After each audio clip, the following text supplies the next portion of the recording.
Good afternoon and welcome to Respections, the show where we spotlight the people and programs creating real impact right here in the Bronx on BronxNet. I'm your host, Denise Gomez Green, and today we're here to explore an important conversation around financial access and economic empowerment in our community. I'm honored to be joined by two passionate advocates for change. Jumelia Abrahamson, Director of Programs at University Neighborhood Housing Program and board member at Lower East Side People's Federation Credit Union, and Gregory Jost, Policy and Campaigns Advisor at Banana Kelly Community Improvement Association and the convener of the Bronx Financial Access Coalition, better known as BXFAC. Welcome to Respections. Thank you both for being here. How are you doing? Amazing. Thank you for having us today. It's a pleasure. It's a we're pleasure. happy to be here. We are certainly lighting up this screen this afternoon. So let's start off with some great introduction here about the Lower East Side People's Federal Credit Union. Is one of the city's low-income credit unions serving neighborhoods long excluded and exploited by mainstream banks. The credit union was established in 1986 because the Lower East Side was a banking desert, and it is still today, almost 40 years later.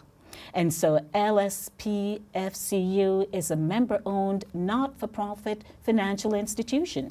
It has made sure to offer safe, affordable, and democratic alternatives to traditional banks. It feels strongly about affordable financial services as a right, not a privilege. This past December, we opened a new branch on 941 Intervale Avenue in the South Bronx, another banking desert. They currently have 4 locations: Les, East Harlem, North Shore, Staten Island, and now the Bronx.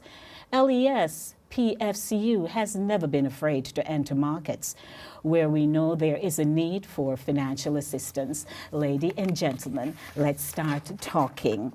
So we want to start by giving our viewers a bit of background. Why did the Bronx Financial Access Coalition form? So we came together actually a little bit before the pandemic hit. And there was an uptick in the number of bank branches that were closing at that time, 2019. And then it just exacerbated during the pandemic.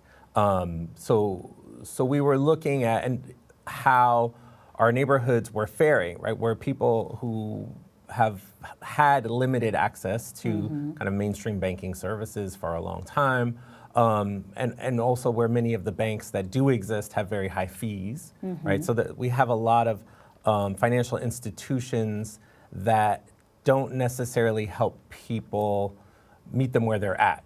People in our neighborhoods who are not necessarily making a lot of money. A lot of the big banks have shifted their models from trying to attract everyday people as customers to having more private wealth customers, people with already a lot of money. And we've seen that shift. And so for the banks that are around, many of them have high monthly maintenance fees if you don't meet like the minimum balance requirements. So if you don't have a lot of money to start with, you know, it can be very expensive to get any banking done. And so with very few options and some of them closing, we were thinking, how could we help expand access in a way that was really beneficial to our residents, to our neighbors, as people who work at longstanding housing organizations. We also have a real strong commitment to community-controlled models. By that meaning member-owned cooperative financial services. And we thought, you know what, we need to have specifically, we call them community development credit unions back in the Bronx. We've had them in the past, but we didn't have any at this moment. Right. So we saw that as a way to expand access for our residents that would give them an opportunity not just to get the basic products and services, but also to build on that model of being a member owner, where the products and services are designed by people like us. So they're going to meet our specific needs. So we pulled together 4 different housing organizations that were working on what we call kind of community reinvestment kind of policies and campaigns, and covering different neighborhoods throughout the Bronx. Wonderful. And that was the formation of the coalition. So I'm with Banana Kelly Community Improvement Association, which is not far from here in kind of Hunts Point, Longwood, Prospect Ave neighborhoods. Okay. Jumelia is with the University Neighborhood Housing Program, as you mentioned, in the Northwest Bronx. And then we also work, I want to give a big shout out to We Stay Nos Quedamos, which is right here in Melrose. Yes. And WEDCO, the Women's Housing and Economic Development Corporation, that works in a few different neighborhoods, Morrisania and Intervale, and also now in Melrose as well. So Okay. that's who we came together to work on this together. And I'm sure our audience, they are so delighted to hear this, because being from the Caribbean, we know the genesis of the credit union and how effective it has been and Yes. impactful, Yes. and have sent many children through school and assisting in community relations. So we commend you highly. Now we'd like to get into the partnership question of our conversation this afternoon. Why did Bronx Fact decide to partner with the Lower East Side People's Federal Credit Union? Because this partnership seems very intentional in all of what you have shown and spoken about this afternoon, but what draw you to this credit union in particular? Yeah, like you said, Denise, it's very intentional. The partnership with BFAC as a coalition, we see the need in the community. We see it from our different neighborhoods, but we also heard that financial empowerment alone is not enough. Like, we can talk about how to properly use credit, but if you don't have access to the right product, Yes. it's not effective. And like you said, the diaspora, our immigrants are familiar with credit unions back home, and many of our low-income tenants and the residents that we work with understood that being pushed away by mainstream banking is not the way to go, because they couldn't afford it. They didn't feel seen. They didn't feel welcome when they walked into a branch that didn't have products for them. So we were sure that we needed an institution that catered to low-income families, that cater to the youth, that cater to the small businesses, to the mom and pop stores, that was able to serve low-income families that had no credit or very little income, and they weren't treated any differently than someone else that came in with a larger paycheck. Right. So the connection with Lower East Side People's Federal Credit Union was almost natural because of their mission-driven efforts and the intention that they put behind the products that they have available to the members. And the fact that everyone is a member, not a client, immediately showed us the ability to be able to work with an institution that cared and was able to roll up their sleeves just like we were doing here. Wonderful, and the perfect segue, because we want to ask this afternoon to our guests, what are the benefits of being a member of the credit union? Because we want to know, how does it benefit the individuals and the larger community? That's part A. And part B, what are some of the specific products and services that the credit union offers to its members? Yeah. Do you want to take that, and then we'll Yeah, tag team on that? Yeah, let's tag team here, because there's so much to say about this. And I think, for folks who've been burned by kind of the establishments that have been around, a lot of people have been burned by some of the big, existing financial institutions. Some of that early work is just repairing trust in any kind of financial institution. So we've had folks come in who are, have either no credit, but many people who have damaged credit. Yes. And maybe even owe one of those big banks money because they're charging them monthly fees on an account that has very little money in it. And so kind of doing some of those workouts sometimes just to get a footing and getting in the door is the first thing. And hearing somebody who can listen. I remember when we were getting started, someone came in to one of our mobile branch days where we had the mobile branch going around the neighborhood before the physical branch opened. And we had the CEO of the credit union was out that day, and she engaged beautifully with someone off the street who owed one of the big banks, money. Oh, really? And was going to help them get that sorted out so they wouldn't have to pay that, and then they could get their account with the credit union open. Sometimes it's just like those Little things. like person to person. I was going to say, and member to member, because all the folks who work there and us who are working together on this project are also members. So I'll just say really briefly, and then I'll hand it off. When I joined as a member and started my account, I did it with my daughter, who was just turning 18 at the time. Nice. And she had come home from school and was learning a little bit about credit in school and how you need credit, and if you don't have it. And she was having a little bit of a freak out moment because she's like, oh my goodness, I don't have any credit, I don't have anything. I said, it's okay, calm down. Let's do this together, and we can set up a joint account and get a joint credit card and get you started on the easy path. Right? Not Wonderful. an easy path, but like a path where we can work together in partnership and learn these things together. And so I felt like that was just like the most basic thing to do for somebody who didn't have credit. It was the right place to start. Wonderful. And before you take the second part of the question, Jumelia, it tells us that both of you have a passion for people. Because at the core of it, it's not so much about their money. They could have been struggling with the bank, but here are people who care. And the fact that you shared the story about having engaged someone on the street, that tells a lot about the spirit of the organization. Yeah, and that's exactly like at its name, as we see it on the name, Lower East Side People's Federal Credit Union. We understood that was at the center of the products that are offered. And like the CEO is walking the streets, we have someone from lending talking to members in a mobile branch before the branch opened that can talk about auto loans, mortgages, small businesses. And sometimes that's all it takes, like Greg just said. It's like someone that explains how does this work and how does it relate to me. Because we can know in theory about a lot of things, but how will it have an impact in my life? And at the end of the day, how will it help my pocket? Yes. Because I want to make sure that it's not costing me more and that I'm not going to be in debt. So all of the products available at the Lower East Side People's Federal Credit Union are very intentional to make sure they're not predatory and they're not extracting wealth from our neighborhood. That's so true. There's low income, low fee checking and savings account for everyone, low income or not. Of course. There's low interest rates on loans, everything from personal, auto loan, mortgages. If someone wants to purchase a co-op, right now the market is really expensive. So if someone is looking at their first apartment, maybe a co-op or a condo would make the most sense before you buy that big house with the white picket fence, right? Right, that and we the always dog. dream and have been sold that dream.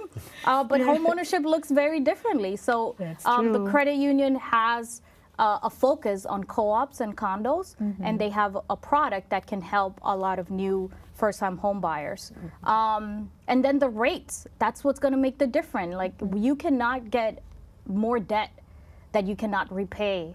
Like, and sometimes that's where we see the problem with financial literacy, where people don't know how to utilize credit, like Greg was just mentioned the example with his daughter. But also, it's like once you have it, how do you repay it back and how long is it going to take you? And if those terms are not favorable, it could really be a financial catastrophe. Yes. So that's why having the right product with the information, that's where the powerful come in. And I might add right here, if I may, that for many people here in the diaspora, we are accustomed to the susu or what is called the partner. And so they may have stashed away, whether it's under the mattress or in a box in a closet somewhere, or in that Cookie jar. Cookie jar, right? Or in what we call the grip.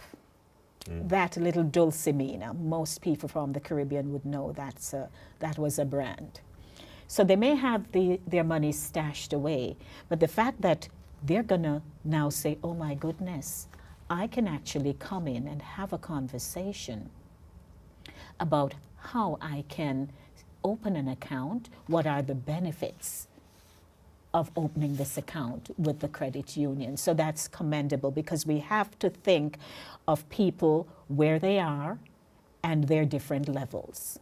Correct. That is Isn't that how it is? Absolutely. So we're talking about individual and community impact, and we've discussed about how it benefits the individuals and the larger community.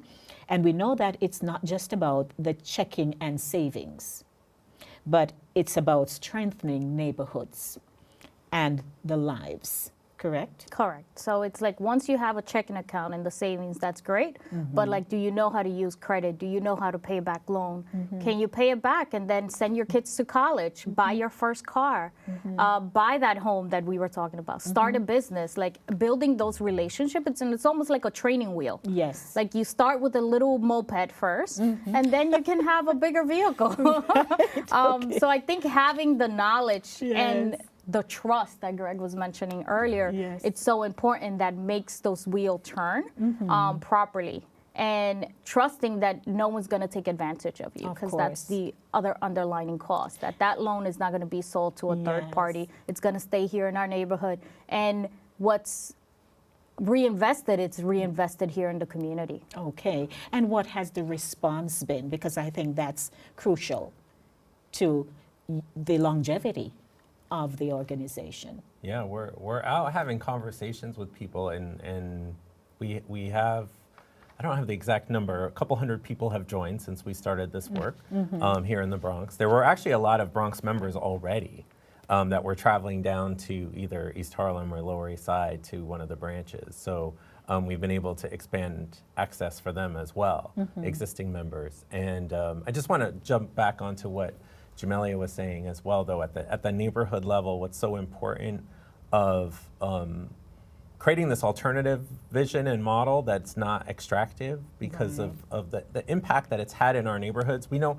that poverty is big business, that there are a lot of people who make money by going after and targeting, because you used the word predatory before, and I just want to make sure everybody understands what we mean when we say predatory and extractive. When people are living in some kind of financial scarcity, it can become much easier to prey upon them because people are in some form of desperate situation, and you're not necessarily seeing everything, right? You have kind of a tunnel vision where I got to pay this bill, I got to make this thing, and I'm willing to maybe do something that isn't in my best interests because I just got to do this thing. It's survival, right? At that kind of core level. And so there are a lot of businesses out there that prey upon people in those kinds of situations, who are in desperate situations, unfortunately. And so having a model where people can understand that that's not going to happen to you here. So when we're building trust, sometimes that's what it is, the original conversation, and it might be more than one conversation. In fact, one of our outreach specialists at Banana Kelly, Sonia Ferguson, who couldn't be with us here today, but wanted to be here to talk about this, shares with people in the neighborhood over and over again. And sometimes it's the third, the fourth, the fifth conversation with somebody. It's the follow-up and say, hey, we care about you. We want you to come in and get this thing. And by the way, did you notice that your neighbor signed up as well? And we're all doing this together. And it's kind of like you said, like the Susu or the partner, but we're doing it at a little bit larger scale. Like we're pulling together all these people across the Bronx and across New York City. And we're in this together. So let's use each other as a resource in a way and make sure that we take care of each other so that we can achieve all of these dreams that we have. Right. And of course, we know that with information, once it's communicated right, people are then able to make an informed decision. Because we make bad decisions, we are not guided, or we may be in a particular situation and we do not want to come out of the shadows kind of thing. So we are getting bits and pieces, as we use quote unquote, from the village lawyers, and they are misinformed. And if I can just say, these conversations are also happening at the organization level.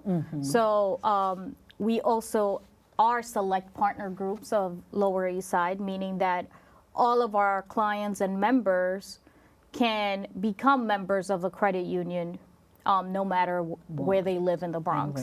And that has helped facilitate that trust, but has also provided open conversations at the nonprofit level, because nonprofit they also need to put their money somewhere. So the credit union is available for that.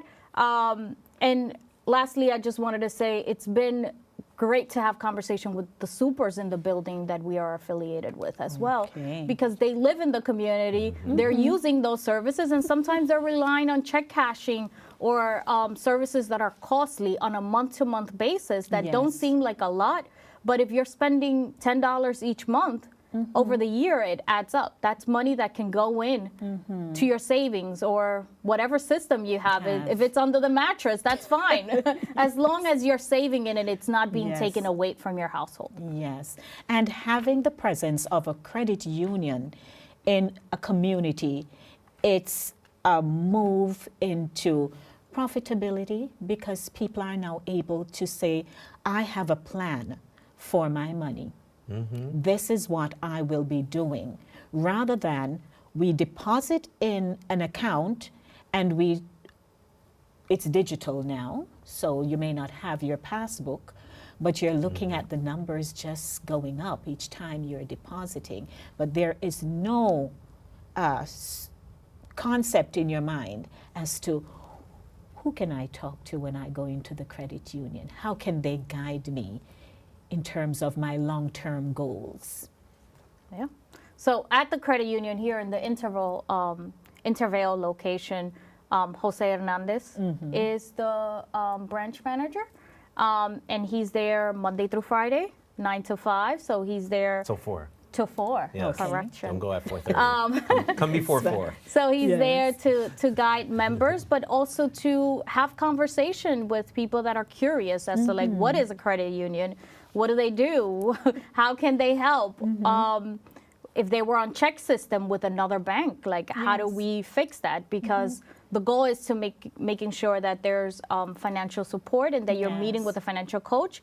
And that service is free as well, meeting with a financial coach, talking about budgeting, credit, debt, savings, student loans, all those conversations that go hand in hand with becoming a member and thriving, like to be able to meet your financial goals. And even as adults are trying to play catch up, you know, because some bad decisions, now that the credit union is here, they are now able, if they have children like you did, to take their children along during the transaction so they can get firsthand experience of what it means to sit with an agent and to discuss how my money is going to be, what's the plan I have for my money.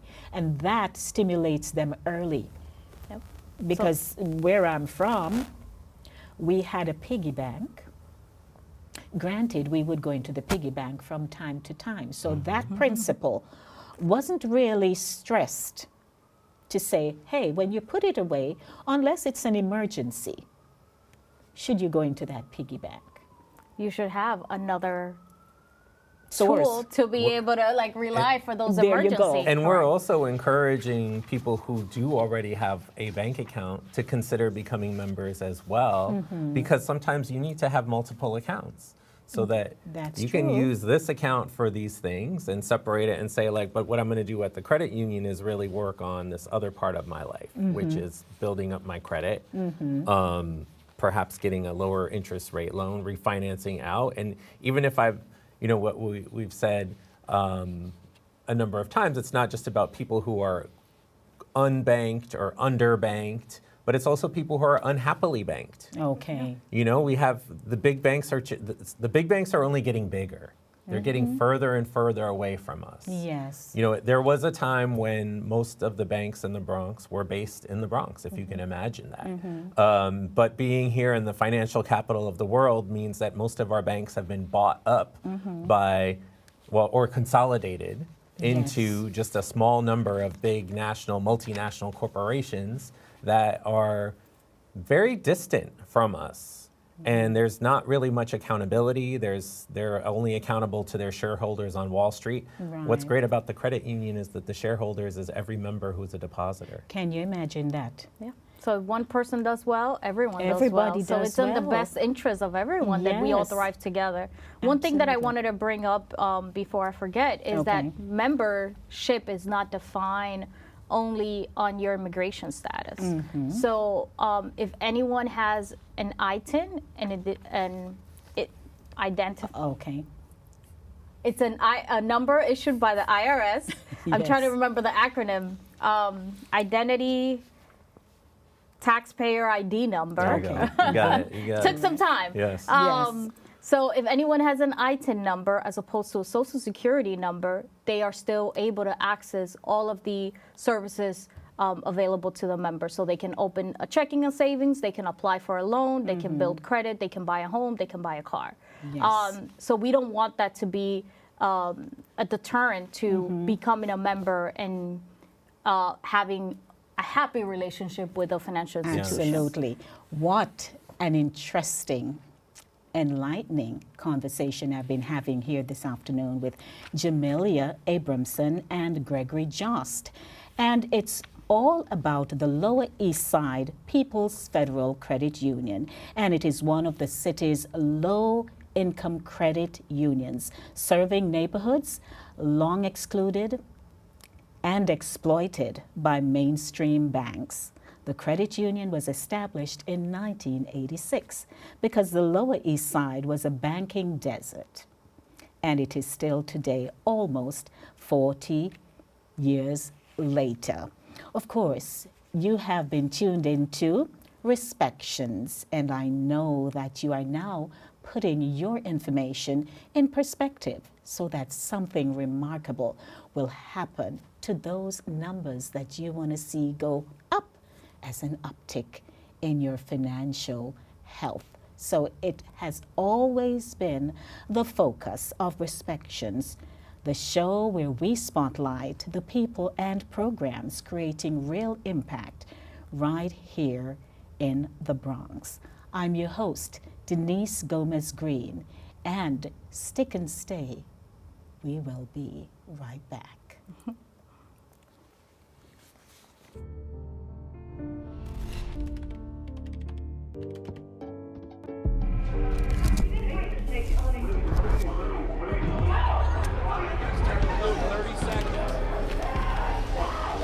I'm an ex-drug dealer, and I'll be your sub today. Can you see anything different as a pill? No. You don't know? Fentanyl is being mixed into everything now. There's only one thing that will save somebody's life. That is naloxone nasal spray. Fentanyl, it's cheap, it's potent, and it's profitable. Why would drug dealers put a lethal dose of fentanyl in drugs if they know it's so harmful? Really just all about the money. I just didn't realize that one pill could change your whole life. More kitchen now.